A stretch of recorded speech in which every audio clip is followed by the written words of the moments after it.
সম্বন্ধে negative response এটা নিয়েও তো কিছু বলা উচিত। আচ্ছা, নেগেটিভ যে রেসপন্স সেটা নিয়ে এখন আমরা তো তদারকি করছি। হ্যাঁ, আমরা তদারকি করে যাব। আমাদের কাজ হচ্ছে এখন ডকুমেন্টেশন রেডি করা, ঠিক আছে, তাদের কথাগুলো নেওয়া এবং যে নেগেটিভ রেসপন্সগুলো আছে সেগুলো হচ্ছে তাদের সঙ্গে কি কমিউনিকেশনটা ব্রিজটা তৈরি করে দেওয়া ডাক্তারদের মধ্যে, যে ভাই আর যে সেই যে দিচ্ছে এক্স্যাক্টলি আমরা শুধুমাত্র আপনি যদি মেন্টরিংটা করেন, বেশি কিছু না, আপনার একটা মোটিভেশন দেন তাকে। ডাক্তার রোগী অর্ধেক সুস্থ হয়, ডাক্তার যদি হাসি মুখে একটা কথা বলে, তো এই ব্যাপারটা যদি হচ্ছে ডাক্তারকে বোঝানো যায়, আমার মনে হয় ডাক্তাররা সেই ব্যাপারটা খুব সুন্দরভাবে মেনে নেবে এবং তারা সেইটা করবে।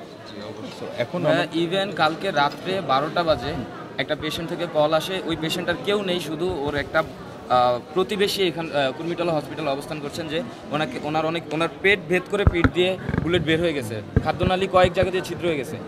ফোন দিয়ে বলা হয় খিচুনি উঠছে, এখনই আইসিইউতে নেওয়া হয়েছে, আপনারা কেউ কি একটু আসতে পারবে না? আমি আমার 2টা আপুকে নিয়ে তৎক্ষণাৎ রাতের 12টা 10 বাজে তখন কুর্মিটলা হসপিটালে চলে আসি।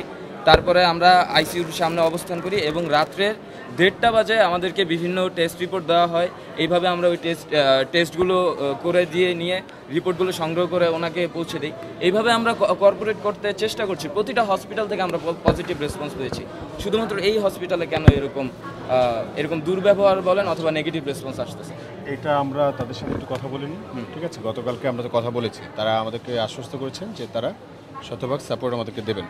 আমরা এটা একটা কোড করলাম যে তারা যেভাবে আচরণটা করেছে, যেভাবে কমিটমেন্ট দিয়েছে সেই অনুযায়ী তারা আচরণ করছে কিনা এটা কোড করলাম। হ্যাঁ, অ্যান্ড আমরা একটা ফিডব্যাক অনুযায়ী তাদেরকে প্রতিটা কনভারসেশনের ভয়েস রেকর্ড এটা আমাদের কাছে একটু সেভ করে রাখতে হবে। হ্যাঁ, আগে অ্যাট ফার্স্ট আমাদের যারা শিক্ষার্থী বেড়াচ্ছে তারা একটু সুস্থ হোক, তাদের সুস্থ হওয়াটা জরুরি, সেটা আমরা দেখার জন্য আসছিলাম।